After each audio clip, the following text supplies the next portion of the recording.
Hi everybody. What I'd like to do today is to go through what we have as science and to show you why when you go to university we have to teach physics, chemistry, biology, the weather, all the social subjects, all in different departments as if nothing relates to them. It's a big problem. But because we just all live our lives, the chemists will do chemistry, the physics, people do the physics, mathematicians do their bit, we can all get on, not worrying about it. But just to show you how much of a problem it is, let me try and describe the whole of science in one consistent framework, one set of rules for everything, show how it all works. Now let's say that science really starts with Isaac Newton. He comes up with mathematical rules and laws which are predictable. I can predict what is going to happen. I can predict where the shell is going to land. I can predict how long it takes for a cannonball to fall. I've got something which is deterministic. Well, that sounds pretty good. I've now got some science, which means I know what's going to happen in the future. But Isaac Newton found out a problem, a much bigger problem than most people ever realise. His equations work for two bodies, say the Earth and the Moon, or the Sun and the Earth, but only two. He found his equations didn't work for three. And worse, in 1887, a man called Poincaré found that there are no equations that work for three bodies. And three equal-sized bodies are completely chaotic. So now we've got a big problem. I've got physics, Newton's physics, which is deterministic, predictable, and when I get three bodies, it's chaotic. Now in any language, the words deterministic and chaotic are contradiction. Can't have that. Now Einstein comes along, but doesn't help, because Einstein just tells you how gravity acts over a distance with nothing in between. Doesn't tell you how the solar system has some parts which are pretty deterministic. We can predict orbits, but not perfectly. But if I look inside the rings and the belts, it's completely chaotic behaviour, but it's all tied up into rings and belts. So I've got lots of different kinds of behaviour in the solar system. Let's just read from some science books. See if you can make sense of this. So here we are. Unlike quantum physics, I'm going to come on to that in a minute, classical physics is characterized by the principle of complete determinism. Complete determinism. But three bodies in space, there's no determinism. It's chaotic. The motion of three bodies in space is non-repeating. Never does the same thing twice. This is Poincaré's work. Now that's not a small problem, that's a big, big problem. It's contradiction. Can't have that in science. The solar system. Though the planets have been stable historically and will be in the short term, their weak gravitational effects can add up in unpredictable ways. For this reason, among others, the solar system is stated to be chaotic. Well, I'm not very happy with that. That's what science has to offer. There's a problem. So we have a problem at the gravitational level between classical physics and the chaotic behaviour we find in the solar system. Looks like science isn't quite as sound as we all thought it was.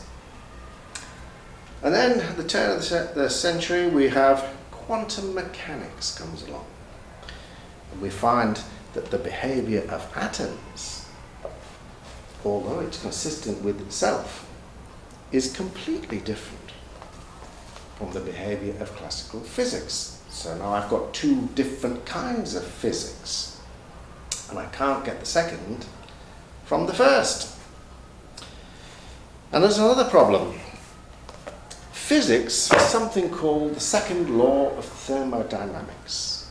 Now this states, and it's been proved endlessly, that physics always goes from order into disorder. It's called entropy. Things always get more messy, more disordered. Now it does state in books that if outside the system there is more disorder, I can have something becoming more ordered. But it doesn't tell me how it becomes more ordered. Because physics, well, what do you think the joule of physics is at the atomic level? The joule of physics, something that actually puts together the equations of quantum mechanics and relativity. The joule of physics is the motion of a single electron in a magnetic field. One electron. Well, that's not really going to help me explain the whole of chemistry. Chemistry starts to look like this, and it's mathematical. Chemistry starts to look like this, and it's hideously complex. The motion of a single electron, electromagnetism, can't explain how this complexity builds up into this genetics. Now, I've got to explain all this order from what was previously ocean water disorder. Physics is going in the other direction. But look at all this. All this book has to come out of atomic particles. And if I've got something only goes in the other direction, tells me I'm allowed to do this, but doesn't tell me how, I've got a problem. Big, big problem. And I start to become very unhappy. But this is why when you go to university, we have to teach everything separately. It all just gets separated out, and we leave it separated out.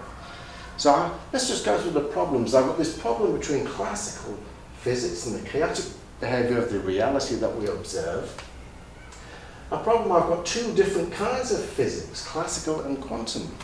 Are they both correct? I'd expect there to be one set of rules that makes all the universe build itself. The joule of physics, motion of one electron. And we don't call DNA the joule of physics, but it's just atomic particles. The second law of thermodynamics, that's all I've got in physics. But I see self-organization. And I see mathematics in nature. That's not explained by physics. So if I start down here with my physics book and Isaac Newton, I cannot go this way. The weather, chemistry, genetics, biology, everything about human beings, the fact that we like music, poetry, morality. How do I get that out of electromagnetism? Now, physicists get very upset when I say this. When they say it's all there, electromagnetism.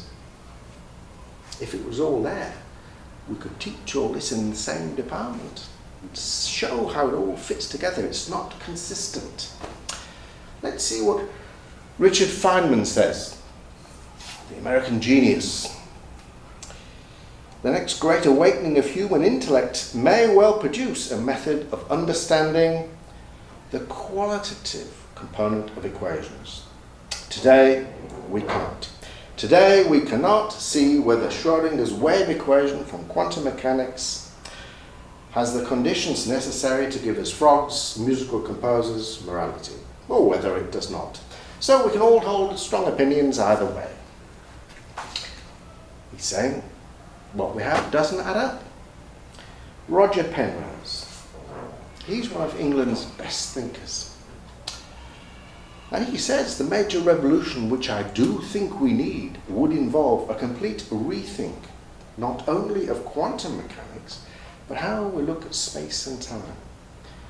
So there will be a revolution waiting in the wings, and when that revolution has come, Maybe we can think about the issue of what thought is. In my view, is conscious thinking does depend on the missing part of physics.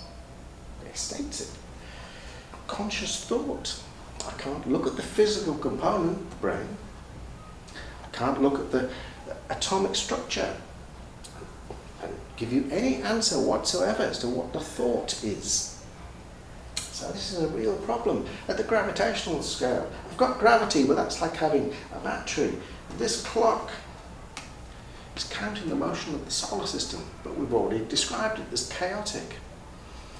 And the solar system is more accurate than this clock. Well, gravity is just this bit. I need something which tells me how I get all the mechanism that turns the dust from the early solar system into something as accurate as that. So now I've laid out the problems. I've got chaotic behaviour. I've got self-organisational behaviour in the reality that we observe. I do have physics. Physics is there as well. But I've got to explain chemistry and genetics and biology, social systems, the weather and everything else. And they must be connected. About 25 years ago, I started reading books on chaotic behaviour. And I read this book, Chaos and Nonlinear Dynamics. Nonlinear means it's not predictable. But that's what I want. Something which explains something which is not predictable. Not a cannonball falling off a tower, but a leaf falling from a tree. Something which is chaotic. And something which is self-organising. Now that's all in here. Self-organisational criticality. Chaos. The systems. As a whole system, the system behaves predictably and remarkably. Those systems have a universal behaviour, which when I graph it out, I get graphs like this. They all show the same graphs. It doesn't matter whether it's a population of insects, turbulence, or an electrical circuit. So electrical circuit, population of insects, his first chapters on that, the same behaviour but only as a system. And it's universal. It has a mathematical proof. But there's another problem. This is what I want to explain the behaviour of complexity. I've got the behaviour of the small in quantum physics. I've got the behaviour of the big, classical physics and relativity. And I've got the behaviour of anything complex, small or big. But this is not physics. It doesn't mention gravity or electromagnetism. This is pure mathematics. So how do I put together quantum mechanics, classical physics and relativity, and the mathematics which describes anything complex? So I'm still stuck. I know how it's done, but I can't say how it fits together. But there's a problem with being human. Humans see everything from a human perspective, which we know causes an awful lot of trouble. We can't not do it. We can't switch it off. But if we come out of this, and this can all be described by mathematics, when I look at it from a human perspective, I would say I get here, and then all the mathematics is coming out of humans. But I'm going to say that humans came out of the mathematics. And I can't say that if I've got physics as my starting point. So if I take the mathematics and put that down here in front of my physics book, what I should see is that the base components of the physical universe are not physical. Let's see if that's true. If I go down, strip away the physics, motion of an electron, just have an electron. There are three basic components of the physical world, atomic and at the classical level. The quark, the neutrino, and the electron. And there's these other particles that make them move and stick together and carry the forces. But these can only be described using numbers. They have no physical properties. They don't have any volume. They get their mass that's brought along by the Higgs boson and the relationship with the Higgs field. So if I take away the Higgs boson, they don't have any mass. They don't have any substance. They don't have any volume. There are no properties of the physical world. Let's read what Max Tegmark, a man who has the same idea, says in his book. Now, just numbers, the only properties that I've got. That's math, not physics. So, what are quantum numbers, like energy and charge, made of? Nothing. They're just numbers. A cat has energy and charge too, but it also has other properties. So it would be crazy to say that the cat is a mathematical object. Our elementary particle friends, on the other hand, are completely described by their numbers and have no intrinsic properties at all besides these numbers. He states it. Now that makes people angry when he says things like that. Now people get angry not because they can't see it. If you challenge people and say, what are the other properties? They can't find them. So why do they get angry? The human brain works like this. You are hardwired to copy what has gone before. That's how societies all come into being, and we all copy. That's why they're all the same.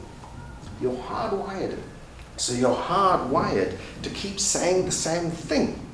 It all starts as physics. It doesn't. It all starts as mathematics.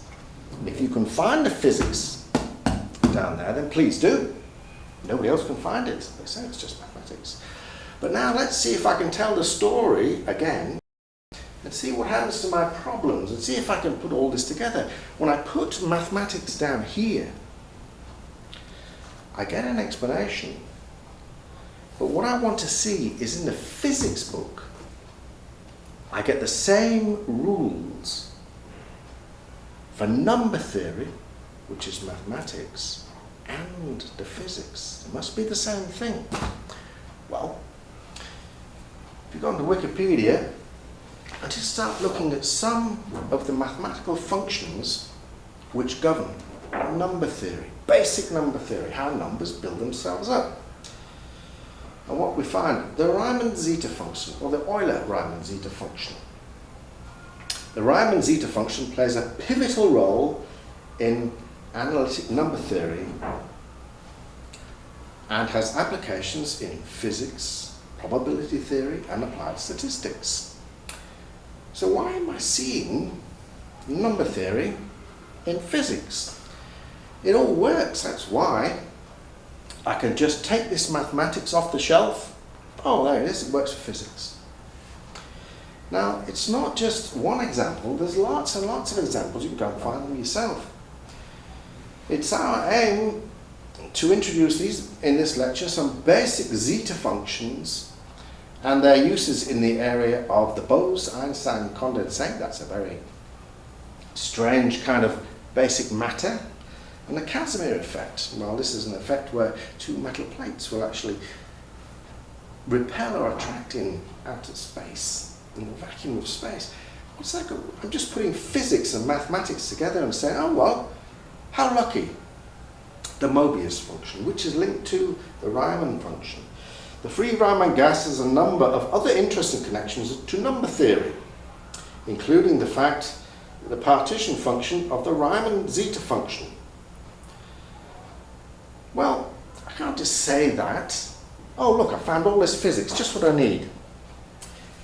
The mathematics of spherical harmonics, 1782. It was written and is used to describe atomic orbitals in atoms. Nobody ever heard of atoms.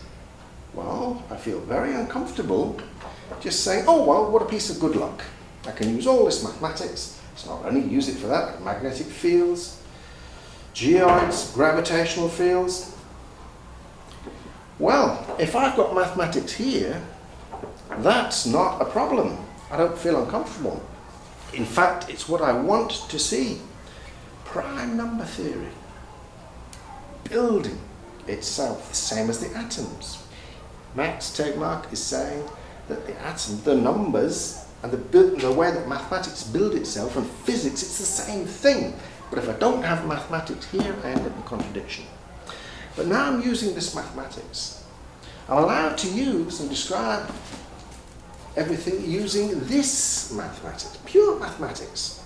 And I don't have to worry that quantum mechanics, atomic behavior, and classical mechanics and relativity are different, because I'm describing everything using the consistent laws of mathematics. Mathematics is the only discipline where all the laws are consistent with each other. So now I get an explanation of how I go from simple physics onto more complex things. I've got self-organization. It just gets more and more and more complex. Get an answer. So now I've got to start using that fact in my universities that pure mathematics describes everything. When I get applied mathematics, where I see some physics, I've just got to say, well, pure mathematics, applied mathematics, now it's the same thing. This mathematics has nothing to do with the components, whether they're small or big. It's acting just, we say acts in state space. But if it's a mathematical structure building itself, I can get to genetics, I can get to human behavior. It's becoming ever more complex. So let's see what's happened to my problems. Well, classical behavior, that's all correct. Atomic behavior, that's all correct. But I then move into gravity and chaotic behavior and the self-organization I find in the solar system. That's not a problem anymore. The problem with having two different kinds of physics goes away because I'm not trying to squash them together into one consistent kind of physics anymore. So that problem is solved. The Jew of physics, how I get from the Jew of physics to DNA. I use physics and mathematics, nonlinear mathematics. Now we've only had this for about 20 years. You need computers to do this mathematics. That's why people like Einstein, Poincaré, Richard Feynman can't solve this problem because they have no access to this. If you gave them this, they'd solve it in about 10 minutes. The second law of thermodynamics, that's all correct, but I've also got self-organization now, and I also get an explanation of why I see equal mathematics in nature. Now, just to put this into something that you can see, I've now got numbers down the bottom. I've got real numbers, matter and energy, plus and minus, but I've also got numbers for space and energy, and we actually call gravity negative energy. But do I find numbers here from magnetic fields? Something I can't see, something that's not made of real numbers, something I can't hold in my hand, something that's outside the magnet, but made of numbers just the same. Well, these fields are made of virtual particles, imaginary numbers. Sure enough, we find that reality is a combination of imaginary and real parts, and if you put them together, I do get fields. I get the forces that make physics. Einstein told us that gravity is a relationship between these numbers, the real numbers, and the space, the imaginary numbers. You know, so we're just going to say magnetism. It's the same thing. It's the forces, and I must have both of them to get myself to here. But this is all the simplicity of physics. I'm using mathematics to get to the physics. And then I've got this mathematics here. And now you can see at the gravitational level with space, I've got a sensible place to put the solar system, which has some parts which are self-organizing, some parts which are chaotic. And a galaxy, you look at a galaxy, very often the spirals will spread themselves out in a Fibonacci sequence. Well, I've got mathematics down here and physics. I've got a sensible place to put it, a relationship between these. This is all described by mathematics, so I've got a consistent system.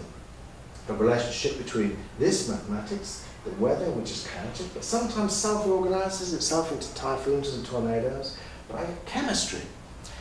And the most complex of all, I get life and viruses. It's not a problem anymore. So really, we do have to rethink. As Roger Penrose says, we just need to take another look at it. But he says, the missing part of physics. But he's not looking in there. Pure mathematics. If I put that together, I get an answer which is consistent.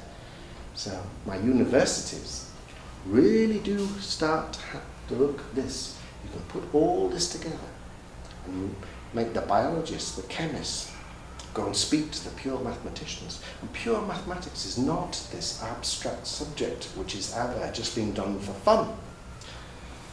It's producing a system which builds itself, the mathematical universe.